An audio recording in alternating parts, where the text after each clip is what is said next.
سب سے پہلے جی مجھے پتہ ہے ٹی وی پہ جو لوگ دیکھ رہے ہیں، میں سب کو تاکید کروں گا یہ ماسک پہننے کے لیے۔ آپ کو اگر موقع ملا ہے، جو سین ہندوستان میں آج کل دلی میں اور ان کے بڑے شہروں میں ہسپتالوں کا جو حال ہے، آکسیجن نہیں مل رہی، باہر سڑکوں پہ لوگ کرونا کی وجہ سے مر رہے ہیں، تو میں اس لیے اپنی ساری قوم سے تاکید کروں گا کہ اللہ نے ہمیں پہلے دو جو کرونا کے ویوز آئے، بنسبت باقی دنیا کے اللہ نے ہمارے پہ بہت کرم کیا، اور اب ہم تیسرے ایک بڑے خطرناک ویو میں ہیں۔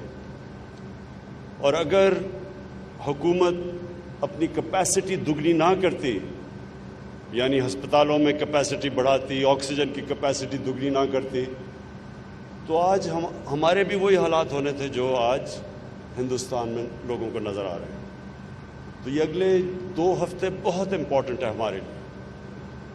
ہم نے اس کی کرونا کا جو کیسز ہیں ان کو نیچے لے کے آنا ہے۔ تو میں اس سے سب سے تاکید کروں گا کہ جو ایک چیز جس سے ثابت ہو گیا کہ کرونا کے کیسز، کرونا کنٹرول ہو جاتی ہے، وہ ہے یہ ماسک۔ تو میں سب سے تاکید کروں گا یہ ماسک پہنیں۔ اب جی میں چیف منسٹر صاحب آپ کو، پروونشل منسٹرز بیٹھے ہوئے ہیں آپ سب کو، اور چیف سیکرٹری صاحب، ہمارے جرنلسٹ بھی آئے ہوئے ہیں یہاں، ہمارے اوپینین میکرز، میں سب آپ کو اس اوکیزن کے اوپر خوش آمدید اس لیے کہتا ہوں کہ پاکستان کے اندر جب سے میری عمر تقریباً پاکستان جتنی ہے، تو ہماری بدقسمتی یہ ہوئی کہ ہمارا ایک مائنڈ سیٹ، جب سے مجھے ہوش ہے، وہ مائنڈ سیٹ یہ ہے کہ یہ صرف ایک چھوٹے سے طبقے کا پاکستان ہے۔ اس کو انگلش میں ایک ٹرم استعمال کرتے ہیں، ایلیٹ کیپچر۔ ایک ایلیٹ نے ملک کو ہر طرح اپنے قابو میں، قبضے میں لیا ہوا ہے۔ تعلیم کا نظام انگلش میڈیم، اچھی نوکریاں انگلش میڈیم، کوئی یہ نہیں سوچتا کہ اردو میڈیم کو کیسا تعلیم مل رہی ہے۔ دینی مدرسوں میں جدھر 25 لاکھ بچے پڑھتے ہیں ان کو کیسی تعلیم مل رہی ہے، کبھی کسی نے نہیں سوچا۔ کیونکہ میرے اگر بچے انگلش میڈیم میں پڑھ رہے ہیں اور ان کو اچھی نوکریاں مل رہی ہیں، مجھے کیا فرق پڑتا ہے کہ باقی ملک میں کیا ہو۔ یہ ایٹیٹیوڈ تھی۔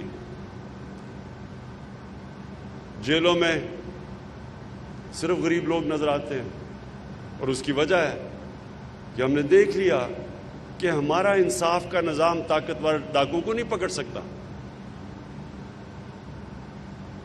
اور جو جیلوں میں جاتے ہیں وہ صرف غریب لوگ جاتے ہیں جن کے پاس پیسہ نہیں ہے بڑے بڑے مہنگے وکیل کرنے کے لیے۔ اور پھر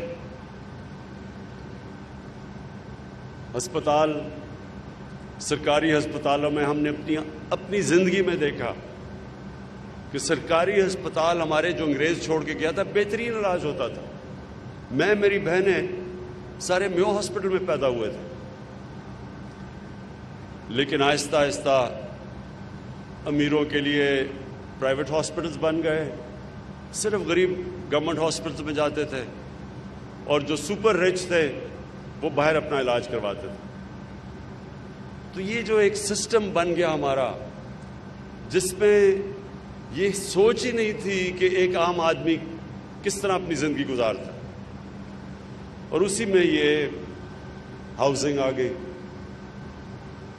ہم نے اپنی آہستہ آہستہ لاہور کو دیکھا کچی وادیاں بنتے ہوئے۔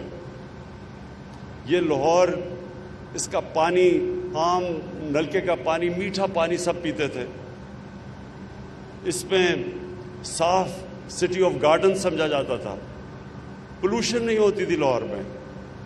تو آہستہ آہستہ لاہور کو ہم نے دیکھا پھیلتا گیا، ان پلانڈ سیٹلمنٹ، امیروں کے علاقے ہو گئے، ڈیفنس، اچھی لوکیشنز، بیریا، ڈیفنس۔ کسی نے نہیں سوچا کہ عام آدمی جو تنخواہ دار ہے، جو زمینوں کی قیمتیں یہاں پہنچ گئیں، اس نے کیسے گھر بنانا تھا؟ تو وہ کیا کرتا؟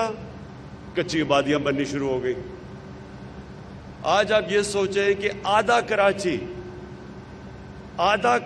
کچی آبادیاں ہیں۔ کچی آبادی کا مطلب نہ سیوریج سسٹم، نہ بجلی، نہ لیگل کوئی کنیکشنز۔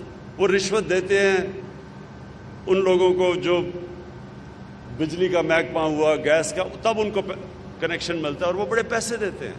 غریب لوگ ہیں، گندگی میں رہتے ہیں، بچوں کو بیماریاں ہو رہی ہیں، پیٹ کی گند کے اندر ہے، سارا اوپن سیوریج ہے۔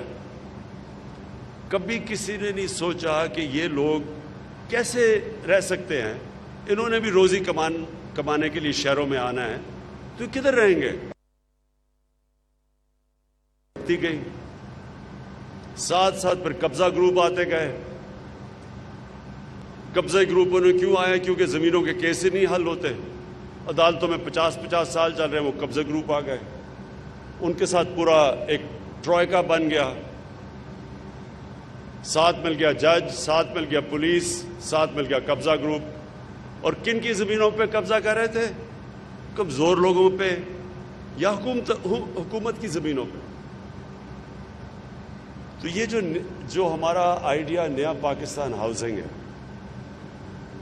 اس کی سوچ ساری یہ ہے کہ امیر آدمی تو پھر ان کی تو فکر نہیں ہے، ان کے پاس تو پیسے ہیں، وہ تو بڑے بڑی ڈیفنس یا بیریا میں جا سکتے ہیں، لیکن عام آدمی، تنخواہ دار طبقہ، گورنمنٹ سرونٹس، مکینک، ویلڈر، کسان چھوٹے، ان کے لیے یہ ملک کیا کر رہا ہے؟ تو اپنی قوم سے جو میں بات کہنا چاہتا ہوں کہ یہ ذہن میں ڈال لیں کہ کبھی بھی وہ معاشرہ ترقی نہیں کر سکتا جو معاشرہ اپنی عوام کی، عام آدمی، اس کو اوپر اٹھانے کی کوشش نہیں کرتا۔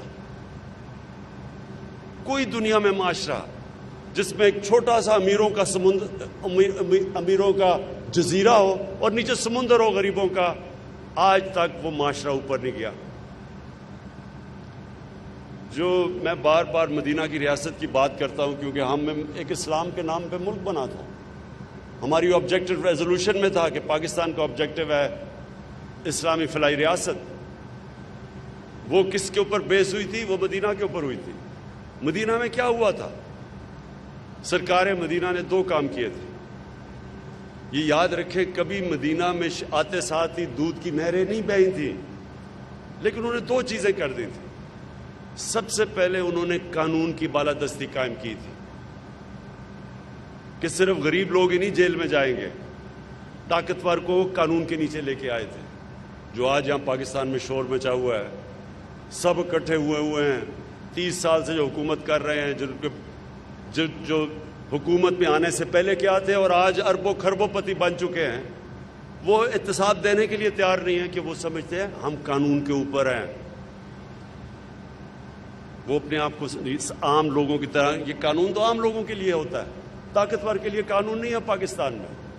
اس لیے ساری یونین بنی ہوئی ہے پی ڈی ایم کے نام سے کہ جی ہمیں این آر او دے دو، باقی عام لوگوں کے لیے تم نے جیل ڈالنے تو بشک ڈال دو۔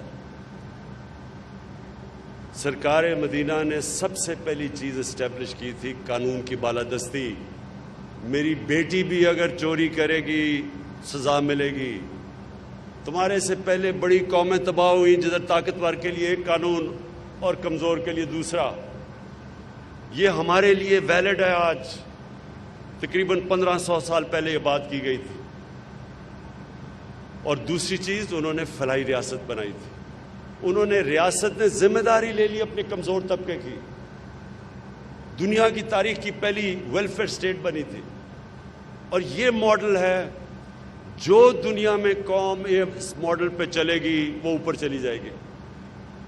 وہ ثابت کیا انہوں نے کہ یہ 2 چیزیں کی انہوں نے، اور بھی اور چیزیں تھیں لیکن یہ 2 مین چیزیں کی کہ دنیا کی تاریخ میں کبھی ایسے نہیں ہوا کہ 625 میں صرف 313 جنگ بدر میں لڑنے والے، اور 11 سال کے بعد 636 میں رومن ایمپائر کولیپس کر جاتا ہے ان کے سامنے یارموک میں، اور 2 سال کے بعد دوسری super power Persian empire collapse کر جاتا ہے قدسیہ میں۔ یہ تاریخ کا حصہ ہے۔ تو قرآن میں ہمیں حکم دیا ہے کہ اس ماڈل پہ چلو، کیونکہ وہ کامیابی کا ماڈل ہے، وہ ایک سکسیس سٹوری ہے، دنیا کا عظیم سویلائزیشن سیٹ اپ کیا اس کے اوپر۔ ہماری یہ آج جنگ ہے، یہ 2 چیزیں کرنی ہیں، طاقتور کو قانون کے نیچے لے کے آنا ہے، اور کمزور کے لیے یہ ریاست ذمہ داری لینی ہے اوپر اٹھانے کے لیے۔ ہم نے یہ جو لو کاسٹ ہاؤسنگ، اس کا پہلے فیصلہ کیا، 2 سال ہمیں مشکل پڑی، کیونکہ یہ بن ہی نہیں سکتی جب تک بینکس قرضہ نہیں دیتے۔ وہ بینکس اس لیے قرضہ نہیں دیتے تھے کہ قانون نہیں پھنسا ہوا تھا عدالتوں میں 10-15 سالوں سے۔ فورک کلوجر لا، فورک کلوجر لا کا مطلب یہ کہ جب تک بینک اگر قرضہ، وہ کیسے قرضہ دے گا اگر اسے یہی نہ یقین ہو کہ میرا پیسہ واپس آئے گا۔ اگر وہ مجھے پیسے قسطیں نہیں دیتا تو میں اگر کارروائی نہیں کر سکتا، بینک نہیں قرضے دیں گے۔ لہٰذا ہندوستان جیسے ملک میں 10% مارگیج فائنینسنگ ہے، قرضے دیتے ہیں گھروں کے لیے۔ یورپ کے اندر، امریکہ میں 80% سے اوپر ہے۔ پاکستان میں 0.2% لوگوں کو صرف قرضہ دیا جاتا ہے ہاؤسنگ میں، جو ابھی آپ نے چیف سیکرٹری صاحب آپ نے ابھی جو دکھایا لوگوں کو، کہ تقریباً 70% لوگوں کے لیے صرف 1% پیسہ اویلیبل ہے گھروں کے لیے، باقی سارے امیروں کے لیے۔ تو اس کے لیے پہلے ہمیں وہ فورکلوجر لا لڑنا پڑا۔ اللہ کا شکر ہے ہم نے وہ بینکس، وہ عدالت سے جیتا کیس۔ اس کے بعد اب بینکس کو لے کے آئے، اب بینکس کو ٹریننگ دلوا رہے ہیں، بینکس کو کہہ رہے ہیں کہ اپنے سٹاف کو ٹرین کریں، کیونکہ ان کو آئیڈیا ہی نہیں ہے کہ کیسے غریب آدمی کو قرضہ دینا ہے۔ وہ ایک چیلنج ہے، اس میں کئی بینک بہتر کر رہے ہیں باقیوں سے۔ بینک آف پنجاب کو میں خاص طور پہ پھر سے داد دیتا ہوں، انہوں نے پورا زور لگایا ہوا ہے ٹریننگ کرنے کے لیے اپنے سٹاف کو، کہ غریب لوگوں کو قرضہ دیا جائے، مزدوروں کو دیا جائے۔ اور اس میں گورنمنٹ آف پنجاب کو میں پھر سے ان کی بھی تعریف کرتا ہوں کہ انہوں نے اب یہ جو زمین ہے 10,000 کی آپ دے رہے ہیں مرلہ، 10,000 کا دے رہے ہیں ہم، اور جبکہ اس کی ویلیو 3, 4, 5, 6 لاکھ جتنا بھی ہے مجھے نہیں پتا۔ تو سبسڈائز زمین، اس کے اوپر سبسڈائز قرضے، گورنمنٹ، فیڈرل گورنمنٹ 3% پہ قرضہ دے رہی ہے، باقی جو اوپر بینک کو جو کاسٹ کرتا ہے وہ گورنمنٹ خود اس کا بوجھ اٹھا رہی ہے۔ پھر ہر گھر کے اوپر 3 لاکھ روپیہ سبسڈی دے رہی ہے۔ اس کا کیوں یہ کر رہی ہے؟ تاکہ جو غریب آدمی جب ایک گھر لے تو اس کو جتنا وہ کرایہ دے رہا ہے آج، اتنا ہی کرایہ وہ قرضوں کی قسطوں پہ چلا جائے اور اپنا گھر بھی اس کے پاس آ جائے۔ اور یہ ہے ایک انشاءاللہ شروعات ایک ریولوشن کی، کیونکہ یہ انشاءاللہ آپ دیکھیں گے انقلاب آ جائے گا۔ اس سے سب سے پہلے تو ایک عام آدمی جو کبھی خواب بھی نہیں دیکھ سکتا تھا کہ اپنا گھر اس کا ہو، اس کو اپنا گھر مل جائے گا۔ اس سے بڑی کوئی نعمت نہیں ہے کہ انسان کی کہ جو اس کی اپنی جو بھی محنت مزدوری مر کھپ کے، لیکن جب گھر آتا ہے تو اپنا گھر ہے اس کا۔ اور پھر یہ بہت بڑا ایک سیکیورٹی ہوتی ہے لوگوں کے لیے کہ ہمارا گھر ہے۔ ڈر لگا رہتا ہے کہ اگر کرایہ نہیں دے تو ہمیں باہر سڑکوں پہ چلے جائیں گے۔ اور اس سے پھر کچی آبادیاں جو سارے پھیلتی جا رہی ہیں، ہماری آبادی بڑھ رہی ہے، کچی آبادیاں بڑھ رہی ہیں، اور وہ اتنا بڑا پولوشن ہیزرڈ ہے اب ہمارے لیے، کیونکہ ان ٹریٹڈ سیوریج جا رہی ہے گراؤنڈ واٹر کے اندر، پانی کنٹیمنیٹ کر رہا ہے نیچے۔ جیسے جیسے پانی نیچے جاتا ہے سندھ کی طرف، 70% سندھ کا جو گراؤنڈ واٹر ہے اس میں آرسینک ہے، پولوٹڈ ہے۔ تو اگر کچی آبادیاں بنتی جائیں گی اور سیوریج ان ٹریٹڈ جائے گا، آخر تو اس کا نقصان ہوگا، ہمیں ہی ہوگا۔ اس لیے کچی آبادیاں انشاءاللہ ان کے لیے ہمارا ایک اور پلان بنا ہوا ہے۔ ہم نے جو ماڈل جو ترکی میں استعمال کیا گیا، ملیشیا میں، انشاءاللہ اس ماڈل کے ذریعے ہم سارا رینیو کریں گے، کچی وادیوں کو چینج کریں گے، کیونکہ وہ سارے علاقوں کے اندر جس طرح کراچی، آدھا کراچی کچی وادی ہیں، تو اس کے لیے پورا پلان بنا رہے ہیں کہ کچی وادیوں کو کنورٹ کریں، انہی لوگوں کو مالکانہ حقوق دیں، انہی لوگوں کو جس طرح یہ گھر دے رہے ہیں، سیوریج، پانی، بجلی سب کچھ دیں، ان کے پاس مالکانہ حقوق آئیں اور وہ علاقہ بھی تبدیل ہو جائے اور گورنمنٹ بھی پیسے بنائے۔ پھر دوسرا اس کا فائدہ یہ ہے کہ جب ہاؤسنگ شروع ہوتی ہے تو ہاؤسنگ سے 30 انڈسٹریز کنیکٹڈ ہے، تو جیسے ہی ہاؤسنگ آپ گھر بنانے شروع کرتے ہیں تو 30 اور انڈسٹری چلنی شروع ہو جاتی ہے، ساری ملک کی اکانومی اٹھ جاتی ہے۔ ایک طریقہ ملک کی اکانومی کو اٹھانے کا ہے کہ ملک میں ہاؤسنگ شروع کر دیں، اور انشاءاللہ ہماری یہی سوچ ہے کہ ہم جب اب اپنا روزگار ہم نے لوگوں کے لیے دینا ہے، ہم نے اپنی گروتھ ریٹ بڑھانی ہے، تو سب سے زیادہ ہمارا ایمفیسس اب یہ ہاؤسنگ کے اوپر ہے۔ ساتھ ساتھ ہم نے کنسٹرکشن انڈسٹری کو پوری طرح انسینٹیوائز کیا ہوا ہے، ان کی ساری رکاوٹیں دور کی ہیں جو ان کے پرابلمز تھے، اور آج مجھے بڑی خوشی ہے کہ پاکستان کی تاریخ کے ریکارڈ ٹوٹ گئے ہیں۔ سیمنٹ جتنا بک رہا ہے اب، اس کا مطلب کہ کنسٹرکشن شروع ہو گئی ہے پاکستان میں، اور یہ چند مہینے میں اس کے اثرات آنے شروع ہوں گے ساری اکانومی میں، اور خاص طور پہ جو ہمارا ایک بہت بڑا مسئلہ بے روزگاری کا، وہ بھی انشاءاللہ اسی کنسٹرکشن ہاؤسنگ کی وجہ سے انشاءاللہ ہم اوور کم کریں گے۔ میں ایف ڈبلیو اے کو اور ان کو اس لیے میں آج مبارک دیتا ہوں کیونکہ انہوں نے بڑی تیزی سے کام شروع کیا، ہمیں ریکارڈ ٹائم پہ وہ ہمیں یہ لو کاسٹ ہاؤسنگ بنا کے دے رہے ہیں، تو ان کو بھی میں آج خراج تحسین پیش کرتا ہوں کیونکہ وہ بھی اس کا حصہ ہے۔ نیا پاکستان ہاؤسنگ میں جنرل حیدر آپ لیڈ کر رہے ہیں، اور آپ سارا یہ کوارڈینیشن سے یہ ساری لو کاسٹ ہاؤسنگ ہو رہی ہے، آپ کو بھی، اور آج جو 9 اوکیزن کے اوپر ہمارے بیٹھے ہوئے ہیں، جدھر ساری جگہ اوپننگ ہو رہی ہے، ادھر ہر جگہ کے اوپر یہی پیری اربن ہاؤسنگ کا آج لانچ ہے، تو وہ بھی مجھے بڑی خوشی ہے کہ اس میں ہم بڑے بڑے وہ علاقے کور کر رہے ہیں جدھر کبھی کوئی کانسیپٹ ہی نہیں ہے کہ عام لوگوں کے لیے گھر بنائے جائیں۔ آخر میں پھر اپنی قوم سے ایک بات کہنا چاہتا ہوں کہ اللہ نے ہمارے ملک میں ہر قسم کی نعمت بخشی، ہم نے اللہ کی نعمتوں سے فائدہ نہیں اٹھایا۔ میں وہ پاکستانی ہوں جس نے سارا پاکستان دیکھا، اور کسی نے، کوئی اور پولیٹیکل لیڈر اس ملک میں نہیں آیا جس نے سارا ملک دیکھا ہوا ہے۔ اس لیے میں جانتا ہوں کہ ہم نے کبھی توجہ نہیں دی ان علاقوں پہ جو اگر ہم علاقے تھوڑے سے بھی ڈیولپ کر لیں تو صرف ٹورزم سے، میں پھر سے کہہ رہا ہوں، ٹورزم صرف ایک ایسا ایریا ہے جس سے ہم سارا اپنا جتنی اس وقت ایکسپورٹس کر رہے ہیں اس سے زیادہ صرف ٹورزم سے یہ ملک پیسہ کما سکتا ہے۔ کبھی کسی نے توجہ نہیں دی کیونکہ بدقسمتی سے جو یہاں کے لیڈرشپ تھی، ان کے ہالیڈیز بھی باہر ہوتے تھے، ان کے لنڈن میں بڑے بڑے گھر ہیں، ان کو دبئی میں پیلسز ہیں، انہوں نے کبھی دیکھا ہی نہیں کہ اس ملک میں اللہ نے کیا کیا دیا۔ پھر جو ایگریکلچر ہے، اس کے اوپر میں نے پہلے تو اکانومی کو سٹیبلائز کر رہے تھے، اب پورا توجہ ایگریکلچر پہ ہے۔ یہ میں اب خود لیڈ کر رہا ہوں، میں آپ کو ثابت کر کے دکھاؤں گا کہ پاکستان میں ایگریکلچر کی اتنی بڑی ریولوشن آئے گی۔ ہمارے پاس وہ چیزیں ہیں، ہم نے کبھی سوچا ہی نہیں ایگریکلچر کے اوپر، 50 سال سے ہم نے ایگریکلچر کے اوپر نہیں سوچا۔ ہم نے صرف 2 سالوں میں صرف کسان کو ہم نے اس کی پیمنٹ دلوائی۔ کبھی گنے میں جو بیچارہ کسان محنت کرتا تھا اس کو کبھی پیمنٹ ہی نہیں ملتی تھی گنے کی، صرف ہم نے 2 سال ان کو پیمنٹ دلوائی ہے۔